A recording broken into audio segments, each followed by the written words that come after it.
Hey everyone, welcome to the channel for another Escape from Tarkov video. In this one, I'm going to give a few tips that I hope will make life easier for all the solo players out there. I've put quite a lot of time into Escape from Tarkov, and the vast majority of that time has been solo play. I'm actually one of those weird people who feels solo play is in some ways easier than being in a group, but that's a topic for another day. This isn't a countdown list, and they aren't in any particular order, but without further delay, let's get into some tips for solo play.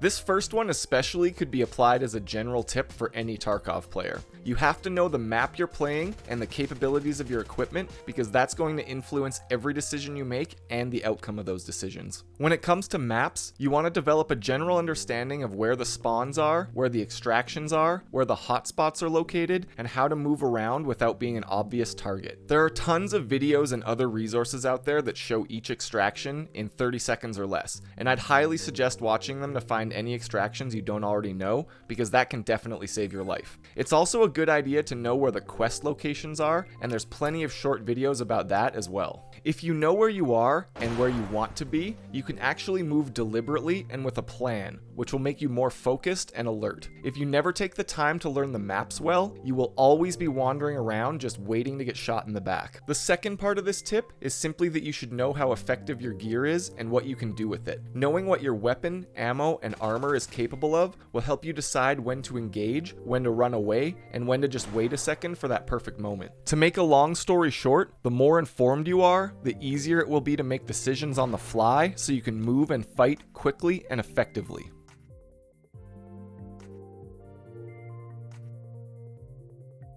I've read a saying from some branch of the military that goes something like 2 is 1 and 1 is none. And those are truly words to live or die by in Tarkov. I get asked by plenty of people on stream why I carry around 5 mags, 180 spare rounds, 2 IFAKs, splints, ibuprofen, and 2 sticks of morphine into every raid. And the simple answer is because in some long ago match I ran out of supplies and died because of it, so I became a believer in always over-preparing. When it comes to your essential supplies, meaning your ammo and medication, never bring just enough. Bring a little bit extra. This can easily save you a frustrated trip back to the lobby screen, and it's especially true for solo players. When you play alone, you have to be a one-man pharmacy and a one-man armory. You can't borrow your buddy's meds when you run out, and there's nobody there to drop you a spare mag. It's on you to be prepared. These extra supplies don't need to be top-of-the-line, bank-breaking purchases either. If you have 1 stack of extra ammo with you, buy a second stack of cheaper ammo and bring it along so you aren't figuring out how to kill 4 scavs with 3 bullets at the end of the raid.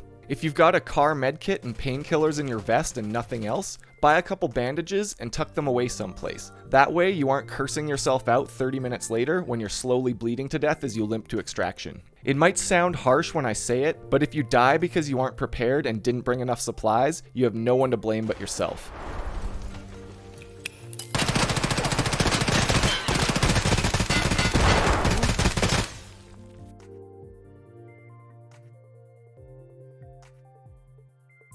As a solo player, you are almost universally outgunned when you run into a squad, and generally outnumbered by scavs as well. However, the one key advantage you have is stealth. It's harder to spot 1 guy than it is to spot 5 guys, and that's just a fact. 1 guy can also generally react and reposition quicker than a team who has to call out movements and verify targets with each other. Use this to your advantage as much as possible. Try to keep a low profile, don't draw attention to yourself if you don't need to, and use concealment whenever possible. Stick to the trees when moving between places, take the less obvious path, and avoid making yourself an obvious silhouette. Also, invest in a suppressor if possible and if you can afford it, because as a solo player, that's almost a necessity in my opinion. It's going to make you harder to track and pinpoint, and it's going to help keep enemy players from rolling up on you after hearing your shots across the map. You're not always going to be the one with the stealth advantage, but if you make it second nature to use concealment and keep a low profile, you will get the drop on enemies far more often than they'll get the drop on you.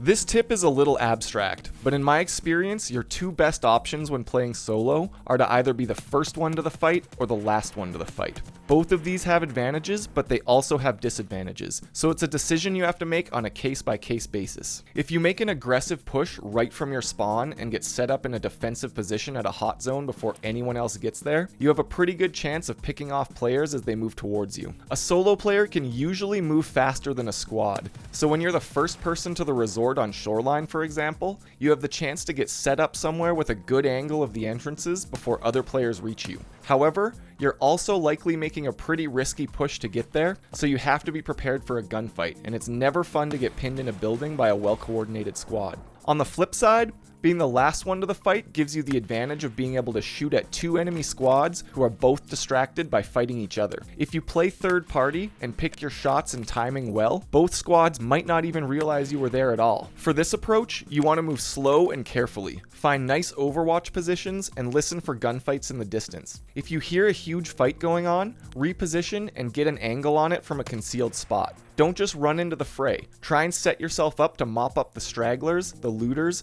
or that guy in his inventory refilling mags after the big fight. The main disadvantage to the slow and steady play style of trying to be the last one to the fight is that sometimes you're just going to miss out on all the loot and not see anyone, which can be kind of annoying and make raids a little bit less fun.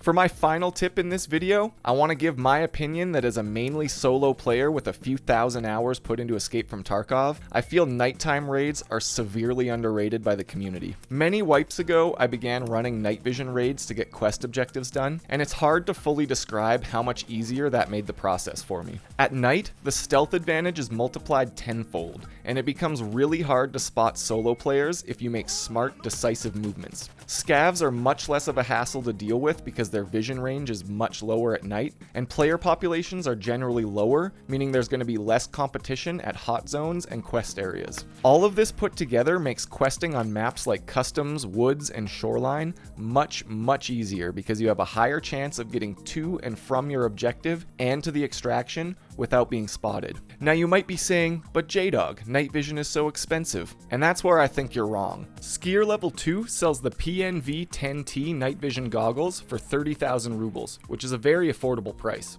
These fit onto any helmet with night vision mounts using a dovetail adapter, and while they're definitely not the best goggles in the game, they'll help with navigating the map and spotting enemies big time. Night vision raids are also often a way to make some money because you're less likely to get interrupted while looting the high value areas. I'm not saying putting on night vision will suddenly turn the game into easy mode, but in my experience, running quests at night is far less stressful than doing them in broad daylight. Well, that pretty much covers today's 5 tips for solo players. I hope you found them helpful and can put them to use to improve your solo experience. If you have any other useful advice for players, put it down in the comments for everyone living that solo life. Thanks again to everybody for checking out the video. I think my next uploads are going to be some start of wipe tips for the upcoming patch and some more weapon build videos. I stream raids on Twitch at twitch.tv/jdogthewise, and it would be great to see some more people drop by, so I'll leave a link for that in the description. As always, feel free to leave any comments, corrections, or suggestions down below, and until next time, stay safe in Tarkov City.